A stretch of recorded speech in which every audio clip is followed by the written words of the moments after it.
5 Things to Know About Meta's Giant Data Center in Louisiana. That's the headline from the New York Times, and it's a story about secrecy, power, and a whole new way of paying for the infrastructure that runs artificial intelligence. Along the Mississippi Delta in northeast Louisiana, Meta is building one of the largest AI data centers on the planet. The price tag, $50 billion. The footprint, roughly 6 square miles in Richland Parish. But the scale isn't the only thing that's remarkable. The road to this project was paved with 9 months of secret meetings. Energy executives, the governor, state and local officials, and Meta representatives all worked behind closed doors before anything was made public.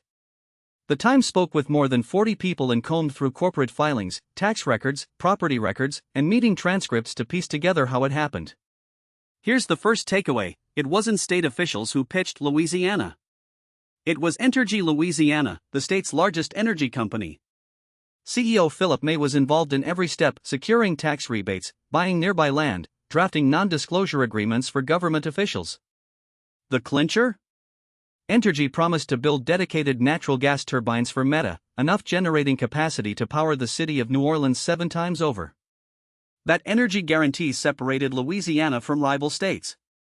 The deal has been a financial windfall for Entergy.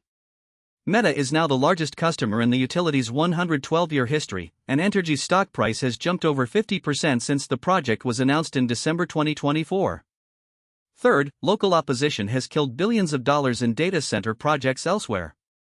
Not here. The community didn't know about the deal until it was done.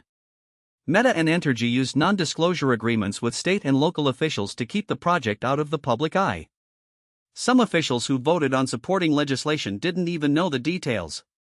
Fourth, tech companies are getting creative with financing. Meta didn't pay for this with its own cash. It created a separate entity called Beignet LLC to build and own the center. Blue Owl, a Wall Street investment firm, put up most of the money for the joint venture. Meta then rents the facility from Beignet, keeping the debt off its own balance sheet. And Meta gave itself an exit ramp. It can walk away from the lease just 4 years after construction finishes if it no longer needs the capacity. The reporting goes deeper on insurance, on the long-term stakes for Louisiana's grid and economy, but those 5 points capture the core of a deal that's being held up as a model for the entire tech industry. Thanks for listening. I'm Hostname, and this has been your briefing.